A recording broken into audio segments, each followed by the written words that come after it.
Bonjour à tous, je suis très heureux de vous retrouver pour vous présenter une nouvelle vidéo de biologie. Cette vidéo est la 11e d'une série de vidéos diffusées en direct et dont l'objectif est de vous permettre de mieux comprendre certains points de vos enseignements de biologie.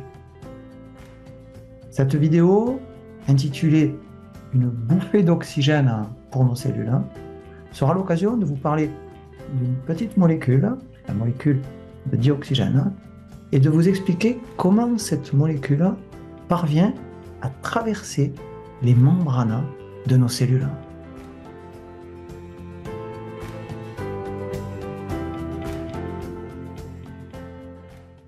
Notre corps est composé d'environ 100 000 milliards de cellules. Les cellules sont les unités fondamentales de tout être vivant et l'une de nos cellules est représentée ici. Chacune de nos cellules est limitée par une membrane qu'on appelle la membrane plasmique. Cette membrane sépare deux compartiments liquides très riches en eau. L'un de ces compartiments aqueux est le milieu extracellulaire et pour la plupart de nos cellules, ce milieu extracellulaire constitue le liquide interstitiel dans lequel baignent les cellules. L'autre compartiment aqueux est le milieu intracellulaire et plus précisément le cytoplasme. Le cytoplasme est le contenu de la cellule, à l'exception du noyau cellulaire.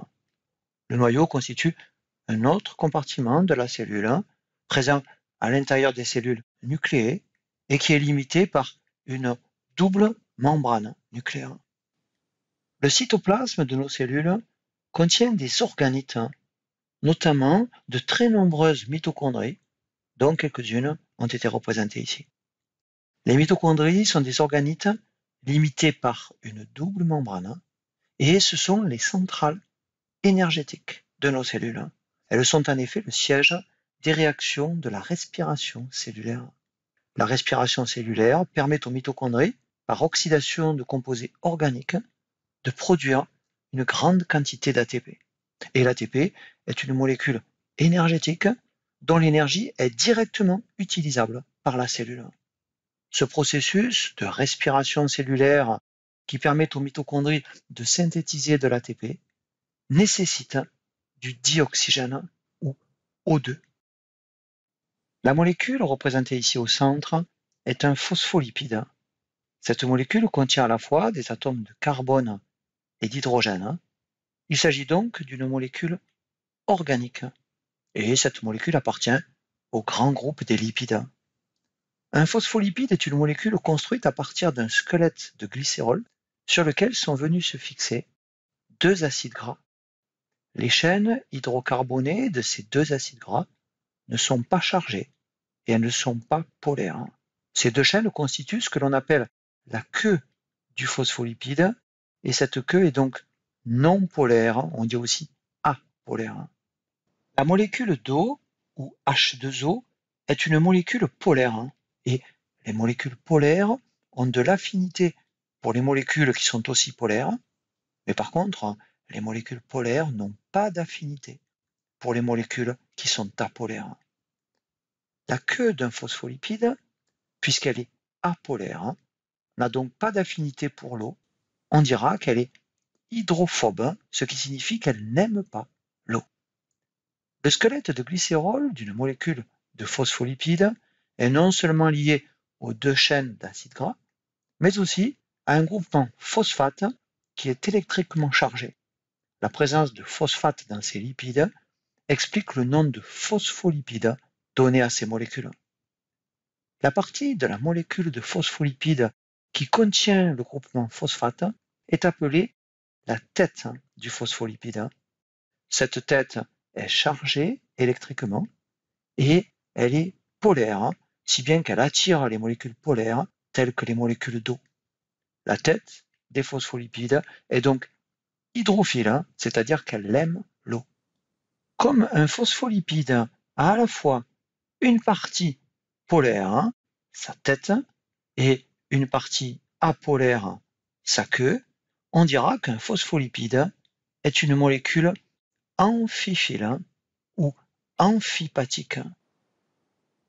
La membrane plasmique qui limite chacune de nos cellules est organisée en une double couche de phospholipides, c'est-à-dire qu'elle est formée par deux feuillets parallèles, composés chacun par une succession de phospholipides.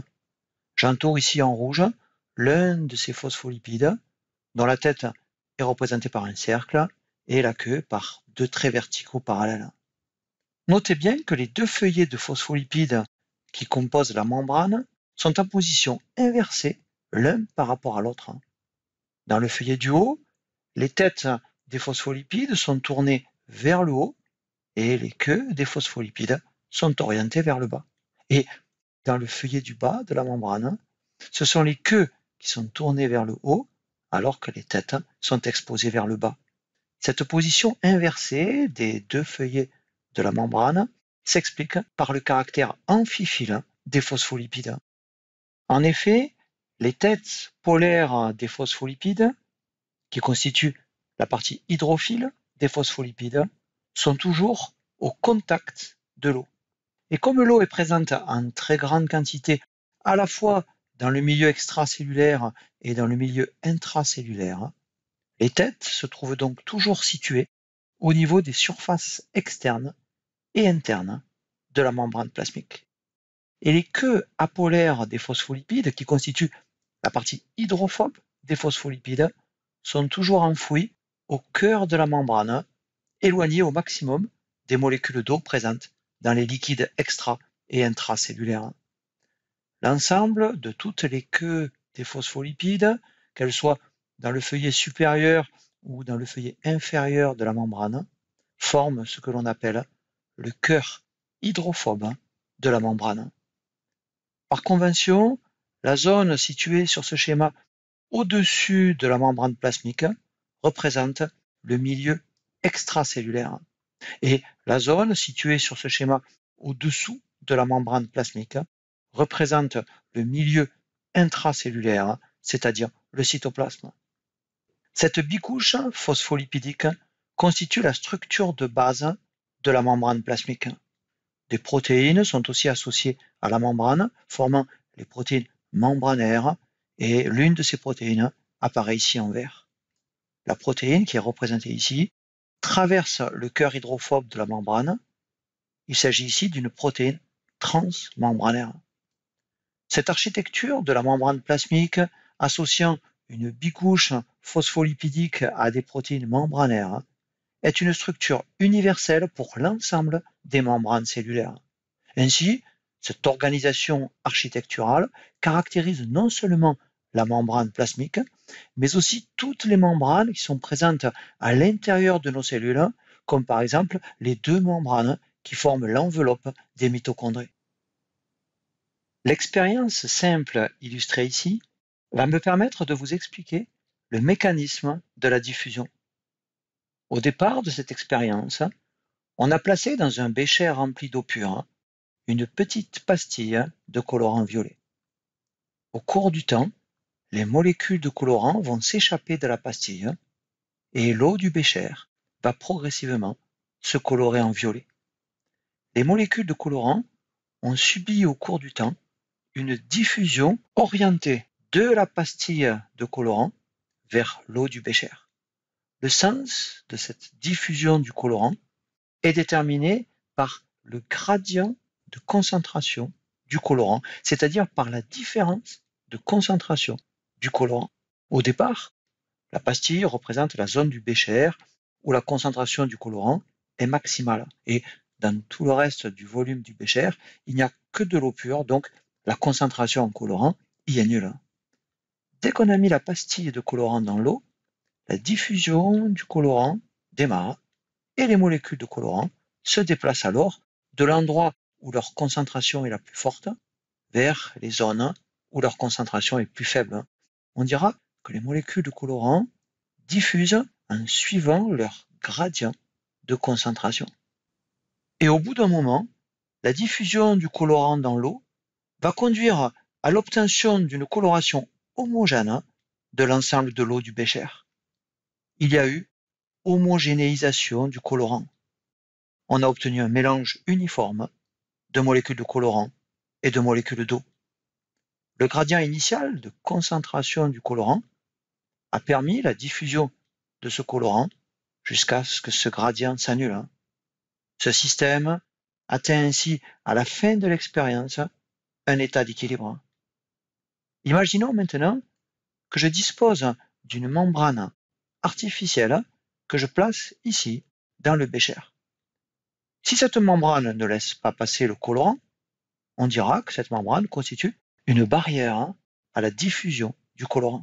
Par contre, si cette membrane artificielle est perméable au colorant, le colorant va pouvoir diffuser à travers cette membrane et on parlera alors de diffusion transmembranaire du colorant. Cette notion de diffusion transmembranaire est très importante pour comprendre cette vidéo ainsi que la vidéo qui suivra. Présentons maintenant la molécule de dioxygène, cette molécule qui est nécessaire au processus de respiration cellulaire réalisé par les mitochondries. La molécule de dioxygène est présente sous forme de gaz dans notre atmosphère. Notre atmosphère contient 21% de dioxygène et lorsque nous inspirons de l'air, nous inspirons du dioxygène gazeux. Le dioxygène est présent sous forme dissoute dans les liquides de notre corps, c'est-à-dire dans le sang, dans le liquide interstitiel et dans le milieu intracellulaire. La molécule de dioxygène est très simple puisqu'elle n'est formée que par deux atomes et ces deux atomes sont identiques. Ce sont des atomes d'oxygène représentés ici chacun par une sphère rouge. Comme la molécule de dioxygène ne contient pas à la fois d'atomes de carbone et d'hydrogène, il s'agit d'une molécule non organique ou inorganique ou encore minérale. Et contrairement aux molécules organiques qui sont des sources d'énergie, les molécules minérales comme le dioxygène ne représentent pas une source d'énergie. Dans la molécule de dioxygène, les deux atomes d'oxygène sont connectés entre eux par une liaison covalente, c'est-à-dire une liaison qui met en commun des électrons de ces deux atomes. Comme cette liaison covalente entre les deux atomes d'oxygène met en commun deux paires d'électrons, on dira que cette liaison covalente est double. La molécule de dioxygène présente trois caractéristiques importantes. Une première caractéristique importante de la molécule de dioxygène est qu'il s'agit d'une petite molécule, puisqu'elle n'est formée que par deux atomes. La petite taille de cette molécule de dioxygène va favoriser son passage au travers des membranes cellulaires. Une seconde caractéristique importante du dioxygène est que cette molécule est dépourvue de charge électrique. C'est une molécule neutre, comme le sont aussi les queues des phospholipides. Cette absence de charge électrique de la molécule de dioxygène va favoriser son passage au travers du cœur de la membrane qui est hydrophobe et non chargé. Pour expliquer la troisième caractéristique importante de la molécule de dioxygène, il me faut m'arrêter un instant sur la notion d'électronégativité. L'électronégativité d'un atome décrit son aptitude à attirer les électrons mis en commun dans la liaison entre atomes. Et plus l'électronégativité d'un atome est grande, plus il est capable d'attirer ces électrons. Par exemple, les atomes de carbone et d'hydrogène ont une valeur d'électronégativité très proche. Leur différence d'électronégativité n'est que d'environ 0,3, si bien que les électrons mis en commun dans une liaison entre carbone et hydrogène ne seront pas vraiment plus attirés par le carbone que par l'hydrogène. Les liaisons entre carbone et hydrogène sont donc apolaires, ce qui explique que la queue d'un phospholipide, qui est formée par deux chaînes hydrocarbonées, soit non polaire. Dans la molécule de dioxygène, les deux atomes qui sont liés entre eux sont identiques. Ils ont donc la même électronégativité, dont la valeur est d'environ 3,4. Dans la liaison covalente entre ces deux atomes d'oxygène, les électrons mis en commun ne sont donc pas attirés plus par l'un des atomes d'oxygène que par l'autre. Cette liaison entre les deux atomes d'oxygène est donc non polaire. Et la molécule de dioxygène est par conséquent une molécule non polaire et hydrophobe. Le caractère non polaire de la molécule de dioxygène va favoriser son passage au travers du cœur également apolaire de la bicouche lipidique. Retenez donc bien ces trois caractéristiques importantes de la molécule de dioxygène. Il s'agit d'une petite molécule, d'une molécule neutre et d'une molécule apolaire, et donc hydrophobe. Et ces trois caractéristiques de la molécule de dioxygène vont lui permettre de très facilement traverser les bicouches lipidiques. Sur ce schéma, vous avez de haut en bas le milieu extracellulaire, c'est-à-dire le liquide interstitiel dans lequel baignent la plupart de nos cellules, puis la membrane plasmique, organisée en une bicouche de phospholipides, puis le milieu intracellulaire, ou plus précisément le cytoplasme. Chaque rond rouge représente ici une molécule de dioxygène. Et vous pouvez voir que j'ai placé plus de ronds rouges dans le milieu extracellulaire que dans le milieu intracellulaire. En effet, la concentration en dioxygène dans le milieu extracellulaire est supérieure à la concentration en dioxygène dans le cytoplasme. La forte concentration en dioxygène dans le milieu extracellulaire s'explique par le fait qu'à chacune de nos inspirations, le dioxygène présent au départ dans l'atmosphère va se retrouver dans nos voies respiratoires, puis dans nos poumons, puis dans le sang de nos capillaires pulmonaires. Dans la circulation sanguine, nos globules rouges, grâce à l'hémoglobine qu'ils contiennent, vont transporter le dioxygène, lequel va ensuite quitter nos capillaires tissulaires pour passer dans le liquide interstitiel. Et ainsi, le milieu extracellulaire est constamment approvisionné en dioxygène, d'où le grand nombre de ronds rouges que j'ai représentés en haut de ce schéma. En revanche, il y a moins de dioxygène dans le milieu intracellulaire que dans le milieu extracellulaire parce que le dioxygène intracellulaire est consommé en permanence par les mitochondries au cours du processus de respiration cellulaire.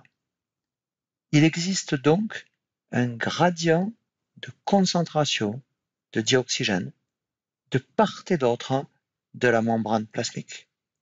Ce gradient transmembranaire de dioxygène est représenté ici par un triangle rouge dont la partie large est orientée vers le compartiment où il y a beaucoup de dioxygène, c'est-à-dire le milieu extracellulaire, et dont la pointe est orientée vers le compartiment où il y a moins de dioxygène, c'est-à-dire le cytoplasme. Et ce triangle rouge forme aussi la pointe d'une flèche qui indique dans quel sens le dioxygène va préférentiellement diffuser, puisque vous vous souvenez que le processus de diffusion d'une molécule se fait préférentiellement du compartiment où cette molécule est la plus concentrée vers le compartiment où cette molécule est moins concentrée.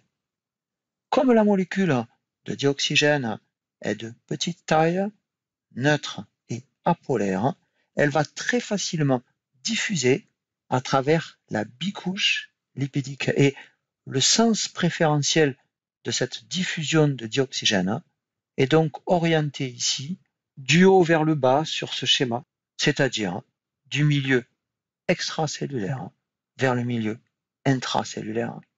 Cette diffusion du dioxygène permet donc au dioxygène d'entrer dans nos cellules en franchissant très facilement le cœur hydrophobe de la membrane plasmique. Ce flux transmembranaire de dioxygène, cette bouffée d'oxygène évoquée dans le titre de cette vidéo, s'effectue donc du liquide interstitiel vers le cytoplasme, c'est-à-dire dans le sens qui est imposé par le gradient de concentration de dioxygène. Mais à chaque fois qu'une molécule de dioxygène entre dans le cytoplasme par diffusion, il y a une molécule de dioxygène de moins dans le milieu extracellulaire et une molécule de dioxygène de plus dans le milieu intracellulaire. La diffusion du dioxygène devrait donc progressivement annuler le gradient de concentration de dioxygène. Et comme c'est ce gradient qui entraîne la diffusion, la dissipation de ce gradient devrait interrompre l'entrée du dioxygène par diffusion. Mais ce gradient de dioxygène est maintenu par le fait que le milieu extracellulaire est sans cesse approvisionné en nouvelles molécules de dioxygène provenant de chacune de nos inspirations, et aussi par le fait que le dioxygène qui est entré dans le cytoplasme va être constamment utilisé par les mitochondries.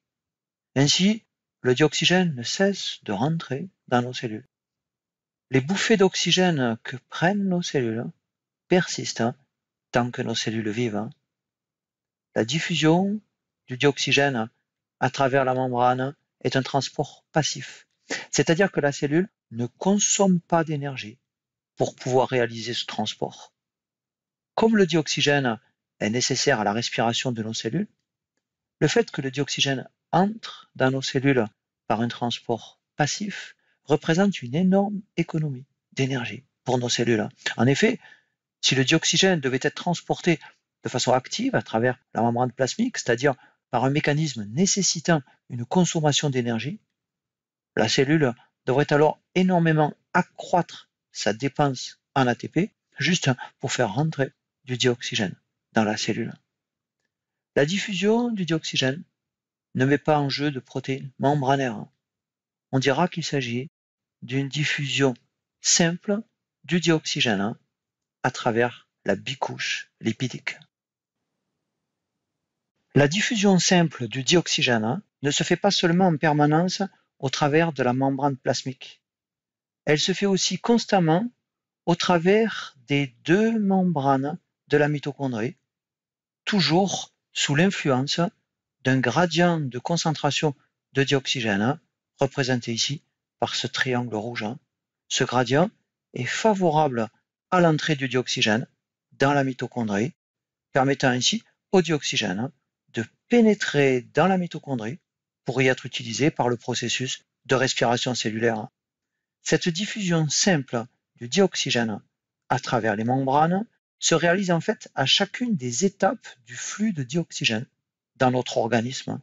C'est ce même processus de diffusion simple qui permet au dioxygène de passer de l'air contenu dans nos alvéoles pulmonaires au sang de nos capillaires pulmonaires, ou bien qui permet au dioxygène de passer du sang de nos capillaires tissulaires au liquide interstitiel dans lequel baignent nos cellules. Ainsi se termine cette 11e vidéo, dont l'objectif était de vous expliquer comment le dioxygène traverse nos membranes et comment le dioxygène parvient facilement à rentrer dans nos cellules, puis dans nos mitochondries, afin de permettre au processus de respiration cellulaire de se réaliser.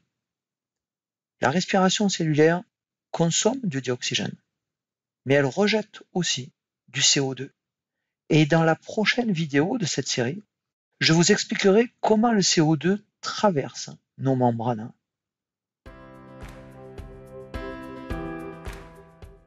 Je vous remercie de votre attention et je vous retrouve avec un grand plaisir pour vous présenter la 12e vidéo intitulée « Un souffle de CO2 émis par nos cellules ».